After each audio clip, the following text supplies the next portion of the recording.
यारा वे। क्या शहरोज अपनी हरकतों का अंजाम भुगतेगा? क्या रायन सच्चाई को सामने ला सकेगा? और एमन की जिंदगी का क्या होगा? क्या शहरोज अपने गुनाहों के बोझ से बच पाएगा? ये मुकम्मल जानते हैं हम किस्त 6 की तफसील से। अली नवाज क्या कदम उठाएगा? अगर आप हमारे चैनल पर नए हैं तो चैनल को सब्सक्राइब करें, बेल आइकन प्रेस कर दें ताकि आगे आने वाली किस्तों की तफसील का नोटिफिकेशन आपको मिल सके। आपका एक क्लिक हमें बहुत ज्यादा हौसला देता है। ड्रामा है इश्क जरूर की किस्त 6 का रिव्यू करने जा रहे हैं। पिछली किस्तों में आप देख चुके हैं कि शहरोज अमन को हरासा करने की कोशिश करता रहता है, उसे ज़हनी तौर पर परेशान करता है। पिछली किस्तों में आप देखते हैं कि शहरोज अपने दोस्तों के साथ मिलकर अमन को कैसे हरासा करता है, उसके साथ गलत हरकत करता है, पहले ही बहुत परेशान कर चुका होता है। अमन को जिंदगी और मौत के दरमियान लाकर खड़ा कर देता है। शहरोज की माँ उसे पूछती है कि लड़की को कहाँ गायब किया है। शहरोज के मुंह पे थप्पड़ भी मारती है, लेकिन शहरोज नहीं बताता। वो रात के टाइम अपने दोस्तों के साथ मिलकर समुद्र किनारे फेंक आता है। अयमन जिंदगी और मौत के बीच लड़ती हुई समुद्र के किनारे से मिलती है, उसे हॉस्पिटल पहुंचाया जाता है। उधर शहरोज की वालदा रायन की मिन्नतें करती है,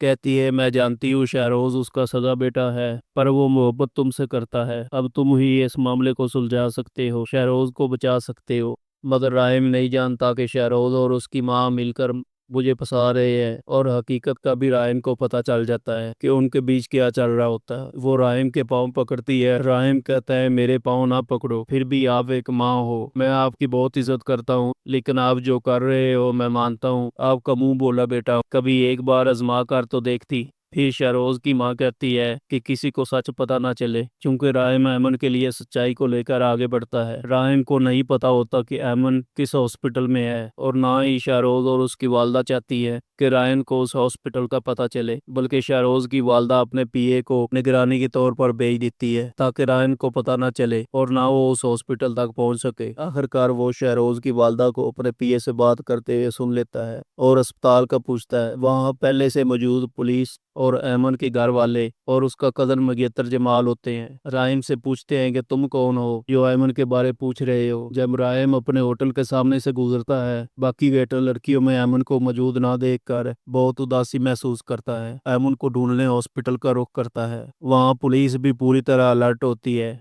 असली गुनहगार का पता लगाने और उस तक पहुंचने के लिए। अमन के वालिदैन बहुत ज्यादा परेशान होते हैं, वो अभी तक बेहोश पड़ी होती है। उधर शाहरोज की माँ अपने भाई को इस बारे बताती है कि इस मसले का कोई हल निकाले। शाहरोज की वालदा का भाई उसे कहता है कि शाहरोज को आपने शुरू से बिगाड़ रखा है, यही सब तो करेगा, फिर आप मुझे मेरे तरीके से हैंडल करने दीजिए। दूसरी तरफ मायन बहुत उदास होती है। उसकी अब्बू उसे दिलासा देते हैं कि सब ठीक हो जाएगा, परेशान मत हो। इतने में राहिम एक मैसेज करता है और मायन को मिलने का कहता है और अमन के बारे सब कुछ बताता है। शाहरोज और बाकी फैमिली के बारे में बात करता है, कहता है मैं आपका साथ निभाऊंगा। इस दुनिया में अगर कोई मुझे अजीज है तो वो तुम हो। बस मैं अमन की वजह से परेशान हूँ कि वो मेरी एम्प्लॉय थी।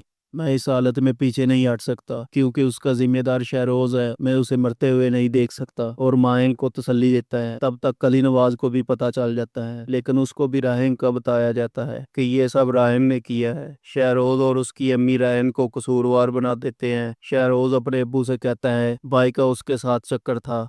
राहिम फिर अपने घर जाता है और अली नवाज की बीवी शहरोज की माँ से बात करता है। वो कहती है बेहतर होगा तुम इस मामले से दूर ही रहो, आपके लिए भी और हमारी फैमिली के लिए भी। राहिम कहता है आप इतनी संदिल कैसे हो सकती हो, एक मासूम लड़की आपके बेटे की वजह से जिंदगी और मौत के बीच लड़ रही है। वो कहती है मैं जानती हूँ, लेकिन मैं अपने बेटे की जिंदगी वैरान होने से डरती हूँ, मैं माँ हूँ उसकी। राहिम कहता है ठीक है, आप माँ का फर्ज निभाएं और मैं इंसानियत का।